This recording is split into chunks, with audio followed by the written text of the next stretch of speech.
आप आज इस वजह से डिप्रेशन में है ना, सिर्फ कि आपके पास जॉब नहीं है, आपके पास माल नहीं है, आपके पास बेटे नहीं हैं, सर छुपाने के लिए अच्छी छत नहीं है, अभी तक शादी नहीं हुई, अच्छा रिश्ता नहीं मिल रहा, तो याद रखें हर मुश्किल के साथ आसानी है। मेरा रब फरमाता है हर मुश्किल के साथ आसानी है, और जो रब दिन को रात में और रात को दिन में तब्दील करता है वो आपके लिए आसानी भी ज़रूर पैदा करेगा।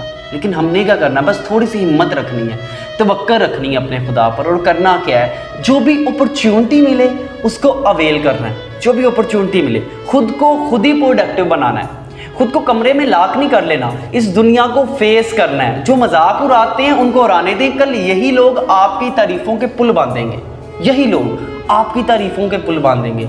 लेकिन हमने हारना नहीं है, हमने मेहनत करते जाना है, हमने हिम्मत करते जाना है। जो लोग दुनिया में टूटते हैं ना, जब कई लोग होते हैं जब वो टूटते हैं तो वो बहुत बिखर जाते हैं, लेकिन जब वो खुद को समेट लेते हैं वो दुनिया पे छा जाते हैं। आपने ऐसे इंसान बनना है जो अपने टूटी कुर्सियों को खुद ही समेटे और हिम्मत करके इस दुनिया पे छा जाए।